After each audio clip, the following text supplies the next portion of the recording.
Bismillahirrahmanirrahim.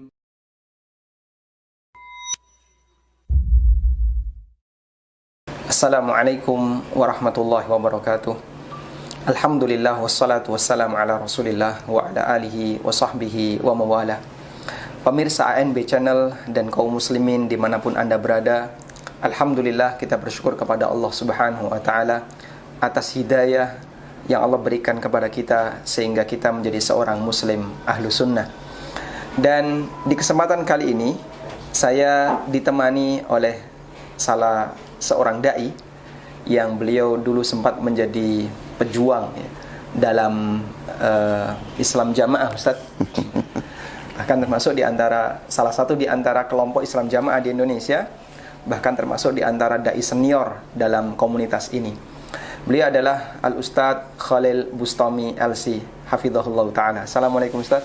Waalaikumsalam warahmatullahi. Gimana kabar Ustaz? Alhamdulillah. Masya Allah, barakallahu fikum Ustaz. Jazakumullah khairan telah menyempatkan untuk datang di studio ANB Channel Ustaz. Allah yubarik lana jami'an insyaallah. Alhamdulillah, barakallahu fikum. Ustaz, ada banyak sekali ya orang yang pengen tahu sebenarnya Ustaz ya. Sebenarnya latar belakang organisasi Ustaz dulu itu seperti apa? Singkat saja ini Ustaz. Bismillahirrahmanirrahim. Alhamdulillahirabbil alamin wassalatu wassalamu ala asyrafil anbiya wal mursalin nabiyina Muhammadin wa ala alihi wa sahbihi ajma'in. Wa ba'du. Pertanyaan ini sebenarnya kalau dijawab secara rinci itu akan memerlukan waktu berhari-hari. Masya Allah. Dan saya ini sebenarnya juga termasuk dai yang sudah generasi ketiga. Jadi tidak menjumpai generasi awal. Saya generasi ketiga. Namun kurang lebihnya yang bisa saya simpulkan bahwa program atau yang mereka jalankan itu sebenarnya lebih kepada doktrin ya. Iya. Kalau dalam bahasa Arab tapi agak sedikit kasar itu. Ta'bid, tajhil. Masya Allah. Ta'bid dan tajhil. Sebenarnya bagaimana menggalang umat, mencari murid dan lain-lain untuk supaya mereka bisa punya loyalitas yang luar biasa, ketaatan yang luar biasa, dan iming-imingnya itu yang menjadi penarik utamanya betul itu surga. Jadi bahasanya hanya dua, surga neraka. Sehingga ada istilah jamaah surga, tidak jamaah neraka. Jamaah surga maksudnya siapa yang bergabung di jamaah betul.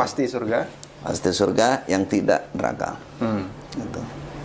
Itu kalimat yang betul-betul tertanam di benak setiap pengikut Islam Jamaah. Sebenarnya daya tarik utama sampai mereka mau bergabung itu apa Ustaz? Dari sisi keilmuan, sebenarnya yang banyak itu karena yang dilihat, yang diajarkan itu betul-betul memang Al-Quran. Jadi kalau ada mushaf Quran memang betul-betul mushaf Quran itu, dan itu yang dimaknai, diterangkan. Kemudian kalau hadis, kutubus sittah, kitab hadis yang 6 yang sudah mu'tamad dalam hadisin. Jadi itu yang dipakai. Betul-betul lahirnya yang tampak itu seperti itu. Jadi bahasanya itu, ayo kita kembali kepada kemurnian Islam yang berdasarkan Quran hadis. Ini loh, secara teori dan praktek. Nah, para pengikut ini umumnya orang-orang awam. Ya muslim tapi awam. Jadi mereka bukan santri, bukan talib al-ilmi, bukan ustadz itu secara umum. Banyak yang istilahnya latar belakangnya itu bukan orang mempelajari ilmu agama. Sehingga ketika dibilang ayo kita kembali kepada Islam yang murni, yang betul-betul seperti Rasulullah dan Sallallahu Alaihi Wasallam dan para sahabat, inilah dia, inilah kita. Nah, jaminan ini Quran dan hadis betul ini. Nah, terus kalimat itu inilah surga. Nah, selain dari ini neraka. Kalau kita lihat ya, di masyarakat sebenarnya kan kelompok itu banyak. Iya. Dan yang namanya jamaah itu kan pasti ada amir atau imam ya. Baik. Sebenarnya apa yang membuat mereka itu yakin bahasanya jamaah yang benar itu jamaah saya, sementara jamaah yang lain itu salah, dan amir mereka tidak berhak misalnya. Yang membuat seperti itu apa sih? Pertama, jadi mengkultuskan yang namanya Syekh Al-Ubaidah atau Kiai Al-Ubaidah ini diceritakan tahun 30, yang selalu diceritakan begitu. Tahun 1930 sampai 1940 di Mekah, sekolah di Darul Hadis, belajar kepada Syekh Umar Hamdan Al-Mihrasi untuk kutubus sitahnya, dan yang lain-lain belajarnya kepada Syekh Abu Sama Abdul Zahir, imam dan khatib Masjidil Haram, yaitu pendiri, tasis, muassis sekolah Darul Hadis. Sekolah Darul Hadis. Jadi yang diceritakan, ditanamkan sehingga orang percaya dengan apa yang dibawa ini betul-betul murni. Tadi tampilan pertama betul Quran hadis, kemudian pendirinya lulusan Mekah lah kalau masa sekarang. Berguru di Mekah, terus dikemas lagi bahwa saat itu betul-betul Mekah murni. Nah, saat itu hanya 10 tahun itu. Setelah beliau pulang ini sudah tidak ada kemurnian lagi. Nah, gitu. Tidak ada kemurnian lagi. Jadi kemurnian hanya ada pada saat itu. Berarti yang belajar setelah itu tidak diakui oleh... Tidak diakui. Masya Allah. Tidak diakui. Kalau kita katakan misalkan ya, kita bilang dulu yang belajar dengan Kiai Ubaidah ini kan banyak orang. Pernah saya ungkapkan di awal-awal saya di DNA istilahnya, dinonaktifkan. Kan yang belajar itu gak banyak. Coba sampean pakai akal sehat saja. Coba kembali ke, jangan emosi. Yang belajar dengan Kiai Al-Bahid itu bareng bilang kan banyak. Mungkin enggak yang benar menerima ilmu hanya satu orang. Hanya satu orang. Nah, mereka belum bisa terima. Pokoknya dulu yang berani untuk mempraktekkan kemurnian itu hanya satu, gitu bahasanya. Lainnya nggak berani. Lainnya nggak berani. Ya, hanya pendiri. Jadi ditekankan yang benar hanya satu ini, ya, lainnya salah ya. Lainnya salah. Itu kalau pakai teori ilmu hadis kan malah khobar syadz. Harusnya. Tapi mereka umumnya kan orang awam. Memang justru belajar mustalah ini ya semenjak saya datang. Pulang dari Mekah 2010 itu mulai belajar mustalah hadis. Itu pun saya di dalam itu harus berjuang untuk meyakinkan mereka supaya mau menerima, mulai belajar tafsir sedikit-sedikit. Jadi kembali ke pembahasan tadi, setelah istilahnya yang ditampilkan itu betul-betul Quran dan hadis, di mana letak penyimpangannya? Karena makna dan keterangan ma'ani itu kembali kepada pemahaman yang mereka miliki, tidak merujuk kepada tafsir maksur, akli, nakli, nggak ada merujuk itu. Umpama merujuk, betul merujuk, itu diambil yang kira-kira sesuai dengan apa yang mereka mau. Walaupun kadang-kadang arti itu dipaksakan. Arti itu, pengertian itu dipaksakan. Nah itu.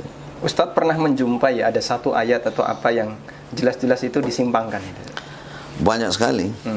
Bisa disebutkan satu? Di antaranya kalau ayat andalan itu ya seperti wa'tasimu bihablillah jami'an wa la tafarraqu. Mereka artikan bahwa jami'an itu berjamaah seperti mereka. Jadi menetapi tali Allah, Al-Quran dan Sunnah, jami'an dengan berjamaah. Mereka artikan berimam, berbaiat, bertaat, bahasanya gitu. Jami'an berjamaah, berimam. Jangan berfirqah. Firqah itu adalah perpecahan yang tidak ada imamnya, tidak ada baiatnya, tidak ada taatnya. Nah, sedangkan di Indonesia yang paling pertama adalah kita, mereka. Sejak kepulangan Kiai Ubaidah tahun berapa? 40 sebelum Indonesia ini merdeka sudah mendirikan, sudah dibayat beliau. Jadi ini yang pertama kali. Jadi yang paling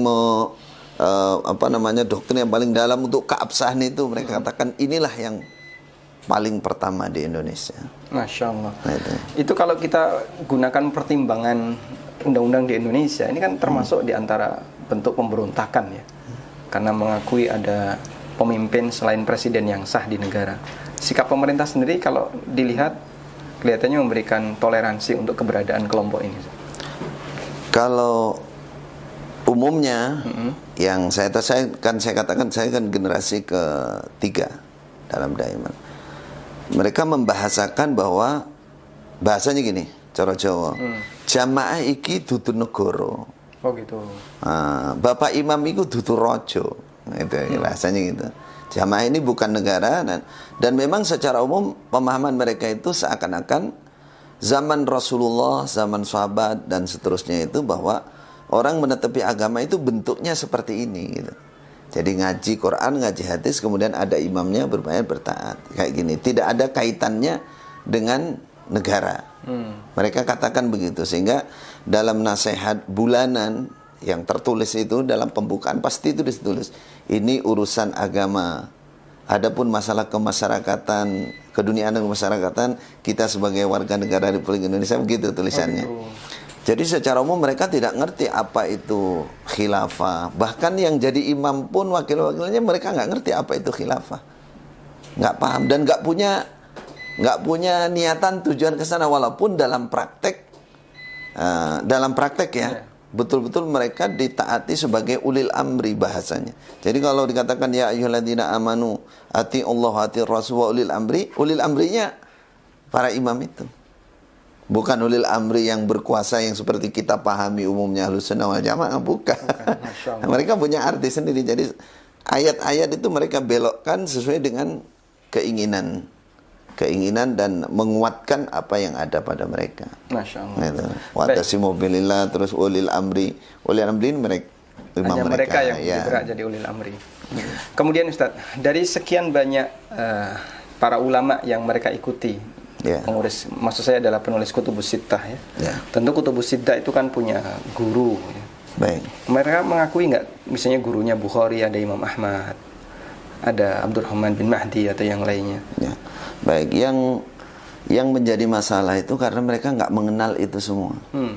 Jadi nggak mengenal usul tafsir, nggak mengenal tafsir, nggak mengenal syarah, tidak mengenal mustalah hadis, nggak mengenal sejarah bagaimana penyaran, tidak, buta sama sekali, buta. Dan itu mereka katakan bahkan mendekati haram untuk dipelajarkan. Masya Allah. Haram. Jadi belajar tafsir Ibnu Katsir itu haram ya?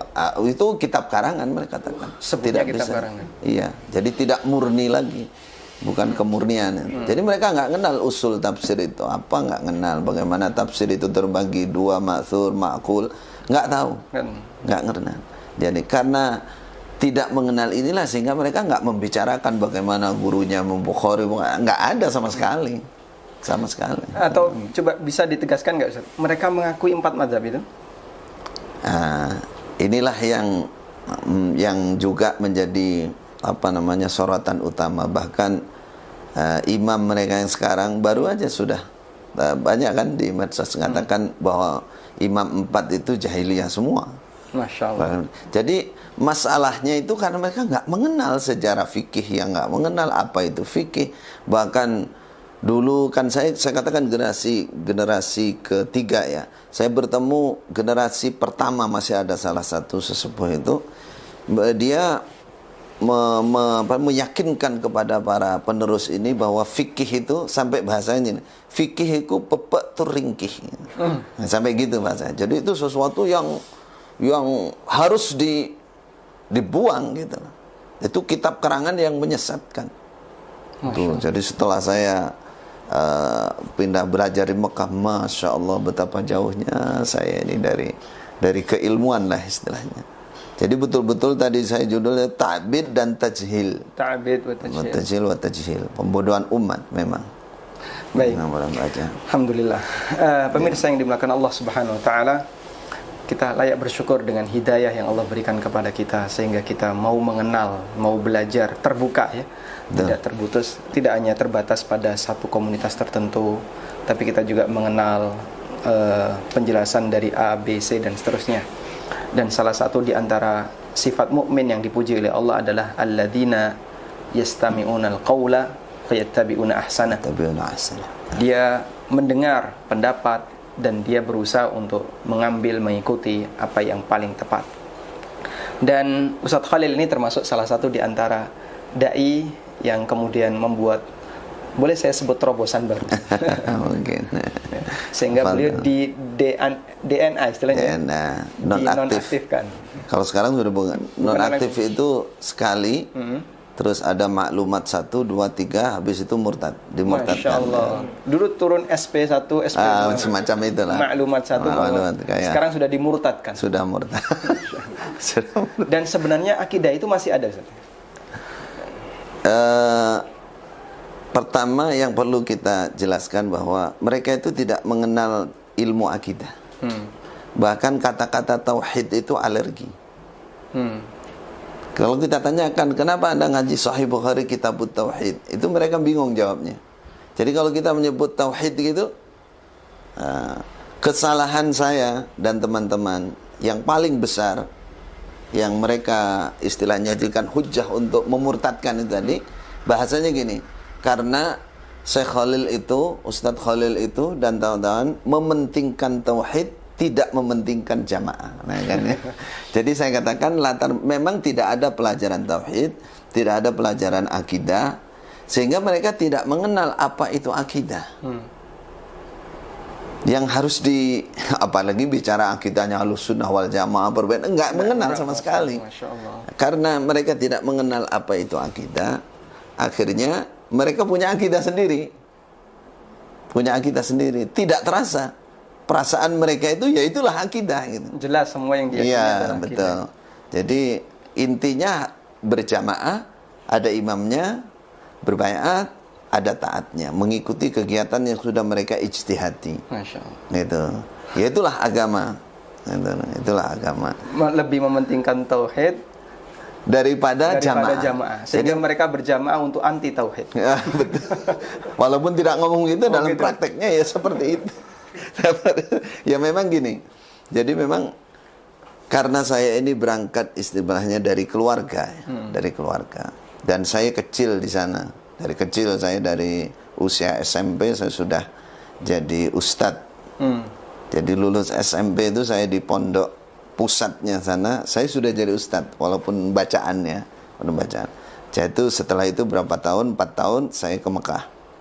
Ke Mekah dan tapi ya masih dalam kuasa mereka, nggak bisa kemana-mana karena di Mekah nggak boleh mendengarkan ceramahnya, nasihat yang ada di Masjidil Haram. Ke Masjidil Haram itu hanya boleh sholat, umroh, nggak boleh dengarkan karena itu bahaya, kesesatan. Masya Allah. Kesesatan, dan itu sampai bertahun-tahun. Jadi kembali ke pembahasan tadi, memang tidak dikenalkan akidah, tidak dikenal tauhid. Nah setelah saya belajar di sana, saya merasa ya Allah ini amanat bagi saya, karena memang saya yang diutus untuk mencari ilmu bahasa mereka dulu untuk menyambungkan sanad. Jadi mertua saya itu adalah kebetulan imam yang kedua. Imam yang kedua. Imam yang anak kedua. Pertama berarti. Anak pertama. Imam yang kedua. Jadi saya diutus, disekolahkan untuk berangkat ke sana untuk mencari sanad, menyambungkan sanad. Yang kedua berangkat lagi untuk belajar. Disitulah saya secara pribadi bersyukur, tapi mudah-mudahan ini juga bermanfaat juga bagi mereka. Segera sadar. Saya bikin semacam terobosan baru, kata Ustadz tadi, memang seperti itu. Cuman istilahnya saya mengikuti irama arus. Karena saya ini keluarga. Secara syar'inya kan memang saya harus bersyukur. Kalau saya kasar, saya baru datang terus langsung dimurtadkan, kan nggak etis juga kan. Jadi yang baik, saya memang harus mengalah, saya harus sabar kurang lebih 7 tahun. Masya Allah. 7 tahun. Bertahan di dalam untuk memperbaiki dari dalam. Ya, kaidah yang saya miliki gini, saya dulu seperti mereka. Nah. Sebelum saya ngerti ilmu, berarti saya harus menghidupkan keilmuan. Satu itu yang sehingga saya bergerak, berjuang, intinya bagaimana keilmuan bisa hidup, mulai dari tahfidz Quran, mulai dari bahasa Arab. Kemudian saya masukkan sedikit akidah-akidah dengan tulisan-tulisan yang saya judulnya bukan tauhid, judulnya Ar-Raja wal Khauf, Makhafatullah, Mahabbatullah gitu. Itu yang saya masukkan sedikit. Kalau dibicarakan tauhid, alhamdulillah sudah hilang saya dari awal datang, saya sudah dicurigai bagaimana. Gitu. Ya, jadi karena saya merasa saya harus berterima kasih, harus bersyukur, saya mengatakan dan saya harus bisa merubah pemahaman yang menyesatkan ini. Nah, sehingga dengan sistem kekeluargaan itu saya dari dalam. Tapi singkat cerita, setelah 7 tahun, apa yang pergerakan sirriyah ini tercium oleh mereka. Di antaranya saya membuat istilahnya generasi, mereka katakan generus ulama. Ada 50, saya ajak hafalan Quran, saya ajari nahwu shorof, saya ajari bahasa Arab. Cuman selama pembinaan saya tidak pernah menjelaskan hal-hal yang mendalam ya, yang sangat sensitif, Ustaz. Jadi kalau bicara nyinggung dikit aja masalah yang bab ini, bab berkaitan tauhid, jamaah dan ini, udah ini mereka katakan ini penyimpangan, ini menyimpang ini. Singkat cerita, 7 tahun itu alhamdulillah ya adalah peningkatan diantaranya. Kalau ngaji Al-Quran kan dulu nggak pakai tafsir sama sekali, nggak pakai. Nah ini saya secara diam-diam walaupun nggak buka langsung ya, kita masukkan tafsir Ibnu Katsir sedikit-sedikit, sehingga teman-teman coba yang seperti tadi ikut kita itu kan ulama-ulama di daerah itu. Karena itu ngaji bersama saya. Dia memahami dengan sendiri. Kejadian yang paling akhirnya ini terbuka itu, di antara murid saya 50 ini 3-4 orang pergi tanpa pamit, pindah ke Pandeglang ke Ustadz Abdullah Rai. Gitu. Itulah yang menjadi bukti pertama. Kekuatan bagi mereka untuk mengeluarkan saya. Itu muridnya seperti itu. Berarti gurunya sama ini. Masya Allah. Gurunya sama. Baik Ustaz, di bagian akhir Ustaz, barangkali Ustaz punya nasihat yang bisa diberikan kepada kaum muslimin secara umum, terutama para jamaah yang masih tergabung, Ustaz. Baik. Secara pribadi saya mengatakan bahwa di bidang keilmuan, waktu itu saya dan teman-teman yang ditokohkan dan mereka sudah istilahnya satu arah. Tapi setelah kejadian ini dibalik oleh mereka, saya dianggap sesat, dianggap menyimpangkan ilmu, berkhianat dan lain-lain. Maka saya mengatakan khusus untuk para pengikut Islam Jamaah bahwa saya datang dari Mekah betul-betul ingin kebaikan untuk mereka semua. Makanya saya bertahan sampai 7 tahun itu karena saya ingin perbaikan dari atas. Kalau bawah itu secara umum kan orang awam, tidak paham apa itu agama. Maka saya katakan Islam itu 5 rukun Islam. Iman itu adalah 6 rukun iman. 6 rukun iman. Jangan diganti hal-hal lain atau ditambah dikurangi. Ini kita nasihatkan kepada pengikut Islam Jamaah yang masih di dalam. Pahamilah dalamnya Islam dengan 5 rukun Islam, iman dengan 6 rukun iman. Kemudian akidah, belajar akidah dan terutama tauhid dengan bermanhaj as-salafus salih. Karena hal ini yang betul-betul mereka buta, sehingga mereka punya istilah sendiri. Bahkan yang paling parah, mereka mensyaratkan Islam itu bisa sah kalau berjamaah seperti mereka. Nah, ini kesalahan total, kesalahan betul-betul luar biasa. Mereka tidak ada seorang ulama pun yang menyatakan bahwa Islam akan sah jika berjamaah seperti mereka, itu tidak ada. Kecuali tokoh mereka ya. Iya, betul. Kemudian dalil yang digunakan ini satu poin saja, yaitu la islama illa bil jamaah wala jama'ata illa bi imarah wala imarata illa bit ta'ah. Mereka redaksi dulu zaman saya masih kecil yang ditanamkan bil bai'ah wala bai'ata illa bit ta'ah. Hadis ini kan pertama mauquf kepada Khalifah Umar. Yang kedua hadisnya dhaif karena ada satu rawi yang majhul dan ada inqita'nya di situ. Dan mereka kalau kita terangkan begitu juga nggak ngerti juga sebenarnya. Artinya singkatnya hadis ini nggak bisa untuk hujjah sesuatu apalagi yang sangat menentukan ya dalam keabsahan Islam. Nah, pakai dalil dhaif. Satu dalil dhaif itu nggak bisa jadi. Seperti undang-undang, misalkan undang-undang di negara kita yang sudah nggak berlaku, sudah dhaif, sudah nggak boleh dipakai kan seharusnya. Yang kedua, ini salah dalam memahami. Sehingga dikatakan la islama, mereka maknanya tidak sah Islam, ini makna yang salah. La islama illa bi jamaah. Wala jama'ata illa bi imarah. La islama, tidak semua kata-kata la nafyil jins itu menafikan dalam arti keseluruhan, tidak. Seperti kataan la imana liman la amanatalah. Tidak ada iman bagi orang yang tidak punya. Apakah orang yang nggak bisa dipercaya terus kafir? Kan tidak. Bisa bermakna iman tidak sempurna. Yang ini juga sama, la islama tidak sempurna.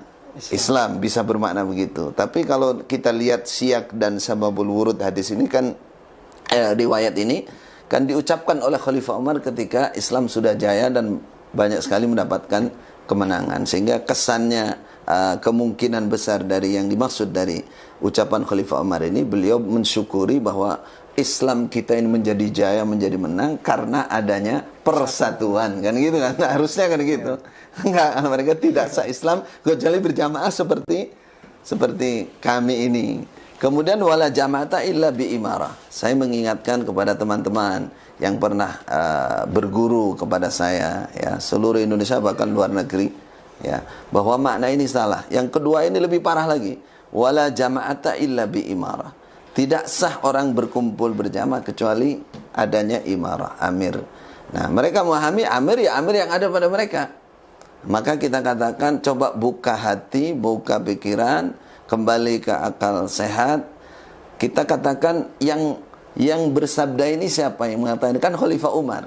Berarti adalah keamiran seperti Khalifah Umar, pastinya kan begitu. Bukan keamiran seperti yang mereka maksud, gitu. Bukan keamiran golongan. Siapa Khalifah Umar? Khalifah, penguasa, ulil amr, punya wilayah, punya pemerintahan dan seterusnya. Nah, sedangkan keamiran yang ada kan tersembunyi. Bahkan itu bitonah yang paling harus dirahasiakan. Mereka istilah bitonah yang harus dirahasiakan, nggak boleh diungkap. Nggak boleh diungkap di permukaan istilah. Nah itu wala jama'ata illa bil bai'ah. Ini tambahan. Ini tidak ada dalam riwayat itu. Itu. Tapi yang kita ambil wala imarata illa bit ta'ah. Illa bil bai'ah, mereka katakan wala bai'ata illa bit ta'ah. Saya katakan tidak ada bai'at, tidak sah berarti kan? Kecuali dengan taat. Atau yang langsung tidak ada keamiran kecuali dengan taat. Maka kita katakan yang enggak taat kan banyak. Kalau di depan la islama itu tidak sah Islam, kemudian la imarata tidak sah keamiran kecuali dengan ketaatan. Berarti kalau banyak yang enggak taat ini batal dong kan? Batal imarahnya. Berarti sudah kan banyak yang enggak taat itu berarti sudah batal imarahnya.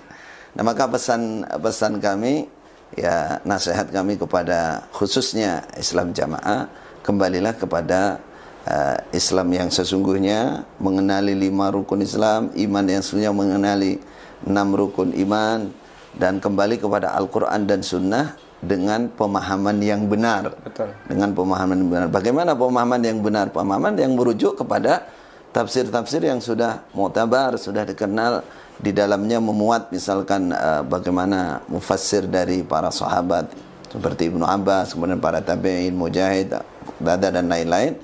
Itu kembali mereka harus kembali ke sana. Tanpa itu nggak akan ada jalannya. Betul sekali. Nah, kemudian untuk umat Islam secara umum, ya, kami tetap berpesan bahwa Islam jamaah itu bagian dari umat Islam yang ada di Indonesia. Mereka bukan orang kafir. Kita tidak menghukum mereka kafir. Berarti selama mereka menjadi ikhwan kita, saudara muslim, maka tolong mereka juga dikasihani, diwelasi cara Jawa. untuk diarahkan. Untuk diarahkan. Mungkin ini menyesuaikan dengan daerahnya masing-masing. Kalau Madura keras, kalau Sulawesi mungkin lain. Jadi intinya kita posisikan mereka tetap sebagai saudara muslim, dan niat kita adalah nasihat. Nasihat. Jadi karena umumnya mereka itu orang awam, di bawah itu hanya ikut aja. Karena bahaya tadi Quran, hadis, memang betul ayat, memang betul hadis, walaupun maknanya nggak jelas, nggak karuan itu. Jadi mereka melihatnya, dan mereka ingin surga bener. Kalau bicara mukhlis lillah, semangatnya luar biasa. Jadi saya katakan itu bagi umat Islam yang lain kasihan mereka. Memang lebih kasihan lagi kalau mereka kalau kita nggak peduli dengan mereka, karena ini samping mereka berbahaya bagi mereka sendiri, juga berbahaya bagi umat Islam yang lain. Karena akidah yang paling mereka pertahankan sampai sekarang itu takfir, mengkafirkan semua orang di luar mereka. Ini kan bahaya. Walaupun mereka punya program budi luhur, Bitona, tapi kalau mereka sudah punya kesempatan, punya kekuasaan, punya itu berbahaya. Dan untuk saat ini mereka belum punya, tapi ucapan kekerasan itu terucap. Halal darahnya, halal. Seperti saya ini, wah udah halal. Walaupun mereka nggak bergerak. Sebenarnya paradigma baru yang mengatakan kalau mereka sudah bukan takfiri itu gimana? Wah, itu mereka tutupi aja. Sampai mereka tetap aja. Masya Allah. Mereka bitonah, mereka punya bitonah, dan bitonah itu adalah bagian dari perjuangan jihad. Bitonah sendiri itu apa sih? Bitonah kalau mereka? Istri mereka, kalau istilah mereka itu menyimpan rahasia. Bitonah itu rahasia. Bitonah itu rahasia. Bitonah itu bahasa yang tidak dikenal di mana-mana. Itu bahasa khusus. Sebenarnya kalau di Syiah mirip itu dengan taqiyah itu sama. Oh, di sana istilahnya bitonah. Bitonah. Masya Allah. Jazakumullah khairan. Semoga ini memberikan manfaat bagi kaum muslimin secara umum. Dan terutama bagi kaum muslimin yang tergabung dalam anggota Islam Jamaah. Kita berharap mereka juga mendengar ya. Baik, terima kasih para pemirsa yang dimuliakan Allah, dan semoga Allah Subhanahu wa taala memberikan kita hidayah untuk selalu istiqomah di atas kebenaran. Wassallallahu ala nabiyyina Muhammadin wa ala alihi wa sahbihi wasallam. Wa akhiru da'wana alhamdulillahi rabbil alamin. Subhanakallahumma wa bihamdika asyhadu an la ilaha illa anta astaghfiruka wa atubu ilaik. Wassalamualaikum warahmatullahi wabarakatuh.